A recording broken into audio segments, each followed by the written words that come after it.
You know that moment when you realize you've been the ghost in every success your company celebrated? That hollow feeling when you see your name buried in some technical appendix while the big shots take all the credit up front?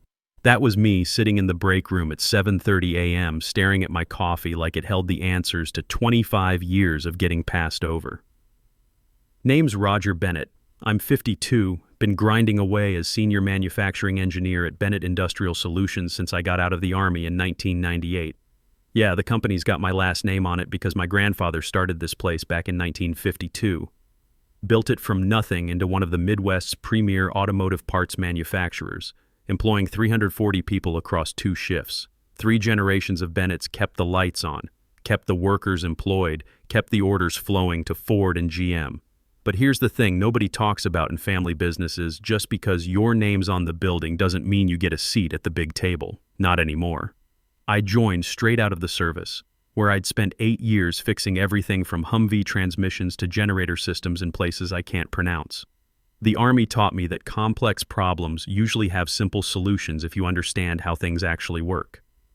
Dad was still alive then, still fighting to keep our piece of the company my grandfather had built. But by 1985, Richard Caldwell had started buying us out, piece by piece. Smart businessman Richard knew how to make offers that looked generous but left us with less control each year. When Dad passed in 2019, the buyout was complete. Caldwell owned 100% of Bennett Industrial Solutions. We kept the name for brand recognition, but the Bennetts were officially employees in our own company. I could have been bitter about it, but honestly, I loved the work. There's something satisfying about taking a customer's impossible specs and figuring out how to make them real. Like our current gold mine, the Ford F-150 brake caliper contract. $23 million a year through 2027. I'd spent 8 months in 2021 redesigning our entire casting process to meet Ford's new weight and performance specifications. Worked nights and weekends, brought the whole thing in 18% under budget and 3 weeks ahead of schedule. The kind of engineering work that keeps 200 families fed and a company profitable. Alexandra Caldwell presented it to the board like she'd invented fire. My name showed up once in the 47-page presentation, slide 34, buried in the technical acknowledgments between the legal disclaimers and the appendix. Alex took over as CEO 18 months ago when Richard finally stepped down at 71. She came in fresh from Wharton with an MBA and about as much hands-on manufacturing experience as my coffee mug. But she had energy, I'll give her that. Energy and a vocabulary full of consulting buzzwords that made the board members nod like they understood what synergistic digital transformation actually meant. The conference room door was closed again. Same story, different Tuesday. I'd walked past her office around 9 a.m., seeing her through the glass walls gesturing at her laptop screen while 3 suits from McKinsey nodded along like bobbleheads. You could smell the strategy consulting fees from the hallway, probably $50,000 a month to tell us what those of us who actually built things already knew. What really got to me wasn't the meetings I wasn't invited to. It was watching good ideas get filtered through PowerPoints until they became unrecognizable. Take our efficiency improvements from last quarter. I'd suggested relocating the quality control station to catch defects earlier in the process. Saved us 12% in rework costs and improved delivery times. By the time it reached the board, it had become part of Alex's comprehensive quality optimization initiative, leveraging lean manufacturing principles. Still, at 52, with my 401k finally looking healthy and retirement a decade away, I figured I'd coast. Keep my head down, train the next generation of engineers, maybe do some consulting work when I turned 62. The plant was humming, orders were steady, and I had my 67 Camaro restoration project to keep me busy on weekends. Then Klaus Hoffmann walked into my life and changed everything. Hoffmann Engineering AG wanted to partner with an American manufacturer to crack the domestic market. German precision engineering meets Midwestern work ethic. The numbers looked good on paper: $72 million over 5 years. Biggest contract in company history, nearly doubling our annual revenue. I'd spent 6 months working the technical due diligence. 2 trips to Munich, weeks with their engineers understanding their automated assembly processes. Klaus and I clicked immediately, 2 guys in our 50s who believed in building things that lasted. He kept calling me the real engineer and asking detailed questions about our production capabilities that only I could answer. Klaus had seen too many American partnerships fail because the business types took over once the contracts were signed. So when we drafted the preliminary agreement, I pushed for a clause in Section 12.4C requiring senior technical oversight from Bennett Industrial's lead engineer throughout all implementation phases. Klaus insisted on it too. He wanted assurance that the person who understood both American manufacturing realities and German engineering standards would stay involved. Alex signed it without reading the fine print. Just another checkbox to move the deal forward. So imagine my surprise when Patty Walsh from Finance accidentally CC'd me on an email about rental cars for the Chicago Manufacturing Expo next week. The whole leadership team would be there. Alex was giving the keynote about manufacturing excellence in the digital age. Klaus Hoffmann was flying in from Munich as the guest of honor. I scrolled through the 12-person attendee list twice looking for my name. Nothing. Called Patty to double-check. Oh, Roger, didn't Alex mention she's keeping the team small this year, just the core leadership group? Core leadership. Right. The core leadership group that somehow didn't include the guy who designed half the systems Klaus wanted to partner with.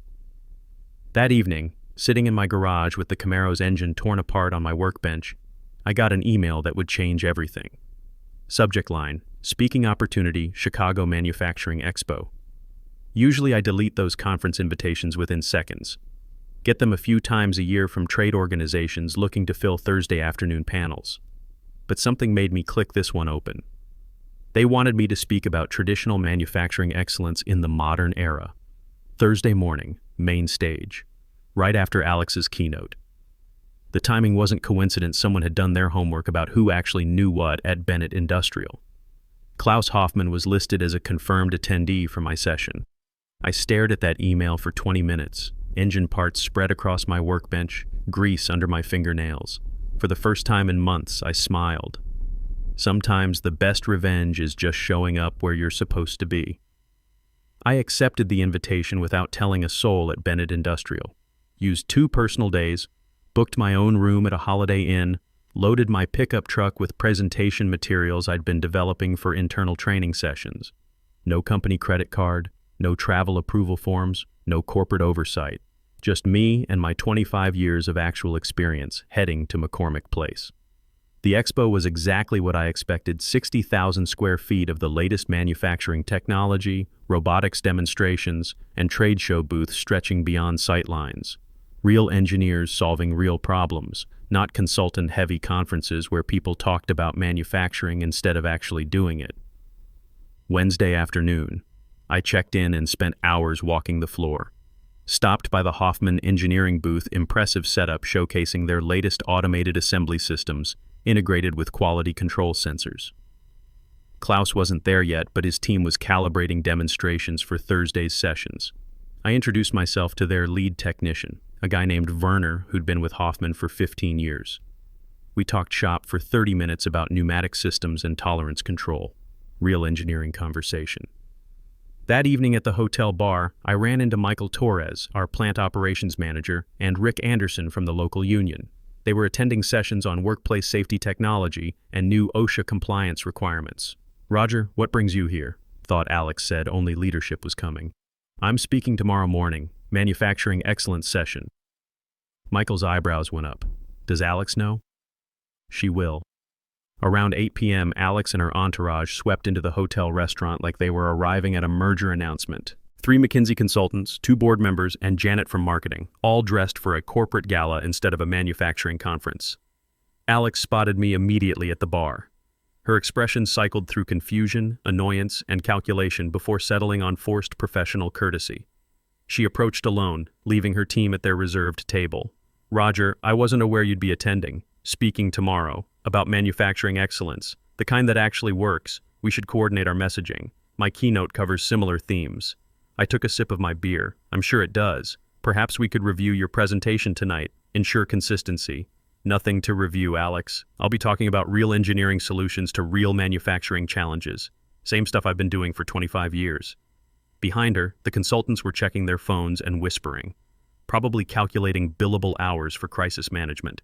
"This is a significant partnership opportunity, Roger. We need unified representation." "Absolutely. Klaus will finally meet the engineer who actually designed the systems he wants to integrate with." Alex's smile tightened. "We'll discuss this tomorrow." I finished my beer and headed for the elevator. In the reflection of the closing doors, I could see Alex making urgent phone calls. Thursday morning came with typical Chicago autumn weather, crisp, clear, perfect for business. I arrived at McCormick Place early, checked my presentation slides one final time. 25 minutes of practical manufacturing solutions, no buzzwords, no theory that couldn't be implemented on Monday morning. Alex's keynote started at 9 a.m. sharp. I sat in the back of the 800-seat auditorium, watching her deliver a polished presentation about digital transformation ecosystems and Industry 4.0 paradigm shifts. The audience, mostly plant managers, maintenance supervisors, and senior technicians, listened politely, but looked like they were hearing someone explain quantum physics in a foreign language. Klaus Hoffmann sat in the third row, checking his phone periodically and taking notes that didn't seem enthusiastic. When Alex finished to respectful but lukewarm applause, I made my way backstage. Patricia, the event coordinator, handed me my wireless microphone pack. "Mr. Bennett, you ready? Good crowd out there." Manufacturing folks love hearing from people who've actually run production lines, been ready for 25 years. I walked onto that stage and looked out at 800 people who understood what it meant to take engineering drawings and turn them into reality. Plant managers who'd fought budget battles to keep equipment running, supervisors who'd trained 3 generations of workers, maintenance chiefs who could diagnose problems by sound alone. "Good morning, I'm Roger Bennett.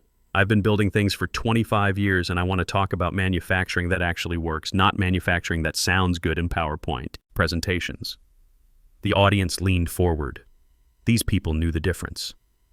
I clicked to my first slide, a photograph of our production line from 1999 next to the same line today, showing gradual improvements over 2 decades. This is what sustainable excellence looks like. Not dramatic transformation, but steady evolution. Every change tested, every improvement proven, every upgrade profitable. I walked them through the Ford brake caliper project, explaining how we'd solved casting defects through methodical experimentation, not digital consulting. How we'd improved efficiency by listening to workers who'd been running the equipment for years, not by implementing theories from people who'd never worked a shift. Klaus was taking detailed notes now, leaning forward with interest. Halfway through, I reached the slide that would change everything. A photograph of our proposed integration with Hoffman Engineering appeared on the screen behind me. Detailed technical drawings showing how German automation could enhance American production without replacing American workers. Sometimes the best partnerships happen between people who respect what each other brings to the table. Engineers who understand that experience matters just as much as innovation, that the person who designed the system probably ought to have input on how it evolves. I caught Klaus's eye. He nodded slightly, understanding exactly what I meant. But too often, we let people who've never built anything make decisions about how things should be built. We let consultants who've never met a production deadline set production schedules. We let MBAs who've never worked a shift determine what workers need. The applause started before I finished the sentence. 800 people who'd lived this frustration stood up and clapped like I'd just scored the winning touchdown. Not polite conference applause, but the real appreciation of people who'd finally heard someone speak their language. I spent the next 15 minutes walking them through practical integration strategies. How German precision engineering could complement American manufacturing pragmatism if you kept the right people in the room. How automation could increase quality and capacity without eliminating jobs if you planned properly and trained workers for higher-skilled positions. When I finished, the standing ovation lasted 3 minutes. Klaus Hoffmann was the first person to reach me afterward. "Roger, that was outstanding. Real engineering, not consultant theory. This is exactly what I hope to hear from American manufacturing." We shook hands while someone from Manufacturing Today snapped a photograph. Just 2 engineers discussing technical integration at a manufacturing conference. Nothing unusual about it, except for the context everyone at Bennett Industrial would understand. My badge was clearly visible. Roger Bennett, Senior Manufacturing Engineer, Bennett Industrial Solutions. The backdrop behind us read, Chicago Manufacturing Expo 2024 International Partnership Summit. I posted the photo on LinkedIn that afternoon with a simple caption, "Real engineering partnerships built on mutual respect and practical experience." No tags, no mentions, no drama, just a professional photo of 2 professionals at a professional conference. But anyone from Bennett Industrial who saw it would understand immediately that while Alex was giving buzzword presentations, I was building actual relationships with actual partners. By Friday morning, my phone showed 23 missed calls. The emergency board meeting was called for Friday afternoon. I knew because Patty Walsh accidentally forwarded me the calendar invite before realizing her mistake and sending a frantic recall notice. Too late, I'd already taken a screenshot. The agenda was simple. 1. Chicago Expo Situation Assessment. 2. Hoffman Partnership Status Review. 3. Personnel Action Discussion. Personnel Action. Corporate speak for somebody's getting fired. I didn't rush back from Chicago. Took my time driving through Indiana, stopped for lunch at a truck stop near Lafayette, filled up and grabbed coffee. Let them stew in whatever panic was consuming that conference room. My phone kept buzzing with calls and texts from Alex, all of which I ignored. Whatever crisis was unfolding, they'd created it themselves. Friday afternoon at Bennett Industrial, the parking lot looked like a legal convention. Unfamiliar cars, suits walking in and out with briefcases, the kind of urgent activity that meant someone was about to get served papers. I badged in normally, nodded to Janet at reception, walked to my office. On my desk sat a printed email marked Urgent Report to Conference Room immediately. I deleted it without reading the rest. Instead, I opened my laptop and checked my messages. Klaus Hoffman had sent an email at 7 a.m. Munich time. Roger, excellent presentation yesterday. However, I received concerning communications from Ms. Caldwell's office this morning suggesting changes to our agreed technical oversight structure. Please clarify your role status immediately, as this impacts our partnership timeline. I forwarded Klaus's email to Alex with a simple reply. As specified in Section 12.4c of our preliminary agreement, all strategic implementation requires senior technical oversight from Bennett Industrial's lead engineer. Looking forward to our next planning session. Then I hit send and waited. Took exactly 5 minutes for my office phone to ring. Roger. Conference room. Now. I'll be right there, Alex. The conference room looked like a crisis management center. Alex at the head of the table, flanked by 2 lawyers and the lead McKinsey consultant. Board members appearing on the wall monitor from various locations, all looking like they'd been dragged out of weekend activities. Papers scattered everywhere, multiple coffee cups, stress radiating from every face. Roger, sit down. I remained standing. What's the situation?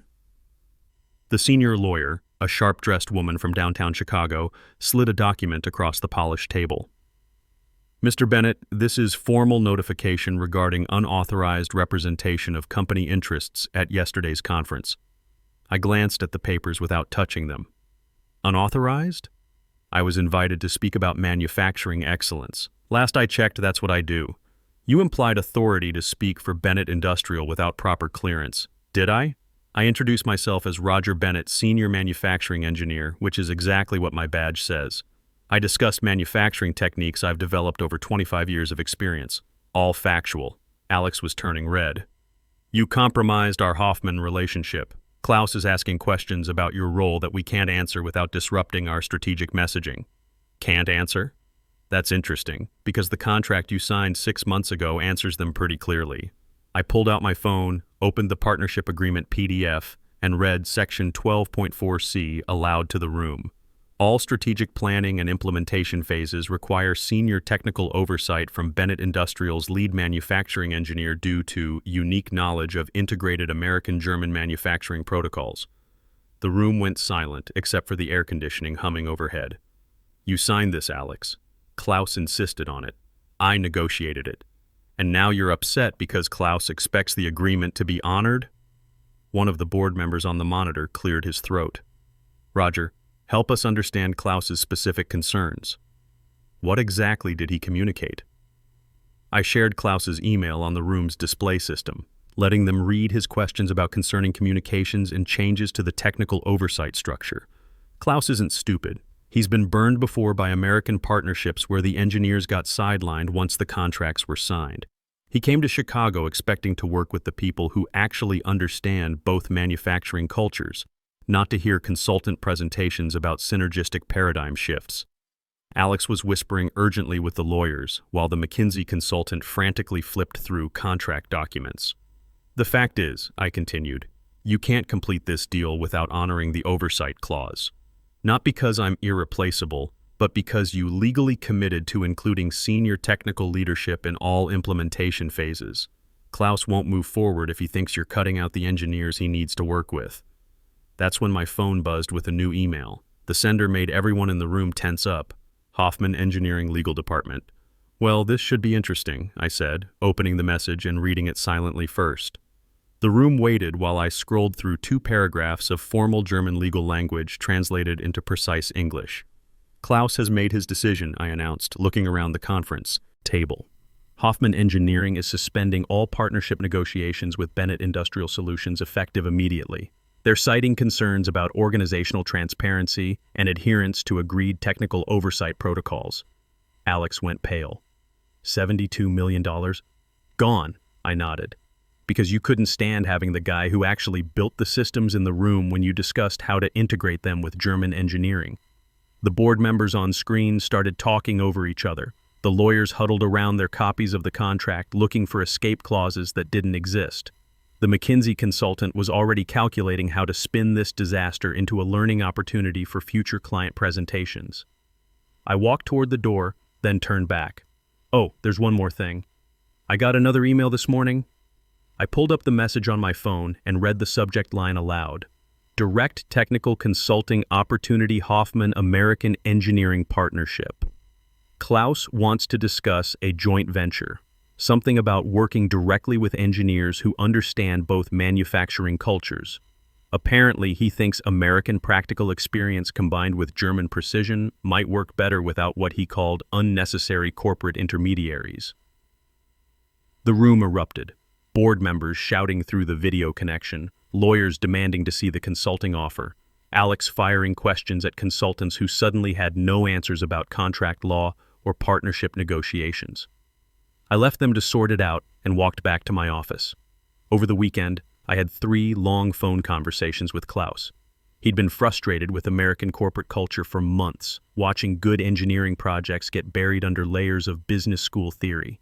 The Chicago conference had convinced him that direct partnerships with experienced engineers might succeed where traditional corporate deals had failed.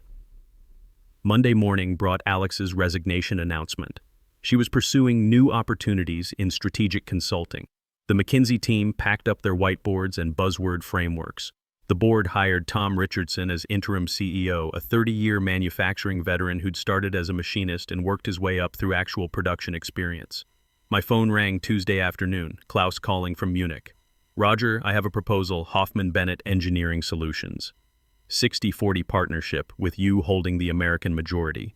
We build a new facility in Ohio, create 250 jobs, combine German automation with American manufacturing wisdom. The numbers made sense. Hoffman would provide advanced robotics and precision engineering expertise. I'd bring 25 years of automotive manufacturing knowledge and relationships with Ford, GM, and their supplier networks.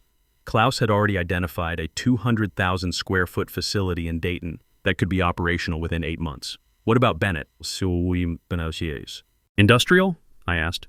They can be our first major client, Klaus said. Tom Richardson called me yesterday. He wants to discuss a supplier relationship once we're operational. It took 2 weeks to negotiate the partnership agreement. Klaus flew to Chicago, and we spent 4 days hammering out technical specifications, production targets, and profit-sharing arrangements. Real engineering discussions about real manufacturing challenges, not consultant presentations about theoretical synergies. The press release went out on a Thursday. Hoffman Engineering and Bennett form Strategic American Manufacturing Partnership.